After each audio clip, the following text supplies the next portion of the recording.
కాంగ్రెస్ సర్కార్ నిధుల కేటాయింపు విషయంలో కరీంనగర్ జిల్లా పట్ల వివక్ష చూపుతుందని ఎమ్మెల్యే గంగుల కమరాకర్ అన్నారు.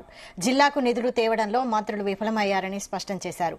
నిధుల సాధన కోసం త్వరలోనే బీఆర్ఎస్ పార్టీ పోరాటం చేస్తుందని ప్రకటించారు.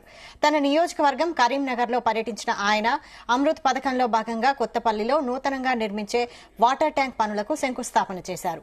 అనంతరం నూతనంగా నిర్మించిన హెల్త్ సబ్ సెంటర్ను ప్రారంభించారు.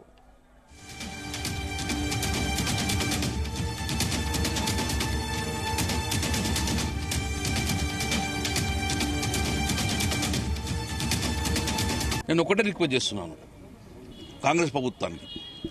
మరి ఇంతవరకు గతంలో సబ్ సెంటర్లు ఉన్నాయి, మరి ఈ సబ్ సెంటర్ కూడా పవర్ బిల్ కడతారా, మీరు కట్టరా? చాలాసార్లు పవర్ బిల్ కట్టకపోతే కరెంట్ వల్ల కట్ చేస్తూ అంధకారం ఉంటున్నాయి.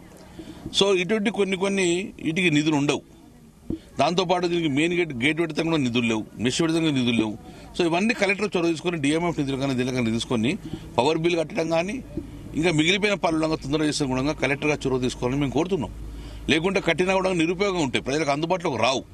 సో ఈ విధంగా 1 year పరిపాలన అయిపోయింది, కాంగ్రెస్ ప్రభుత్వం పరిపాలన అయింది. ఇప్పటికైనా మేలుకోనండి, మంత్రులు అందరికీ మేలుకోనండి.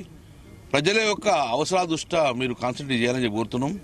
కాబట్టి త్వరలోనే డెఫినెట్గా టీఆర్ఎస్ పార్టీ పక్షాన ప్రజల ఉద్యమం చేయక తప్పది, చేస్తాం కూడా. ఇప్పటికే చాలా ఇబ్బంది పడుతున్నది. వరంగల్ నిధులు వస్తున్నాయి, పెద్దపల్లి నిధులు వస్తున్నాయి. కరీంనగర్ను చిన్నచూపు చూస్తున్నారు.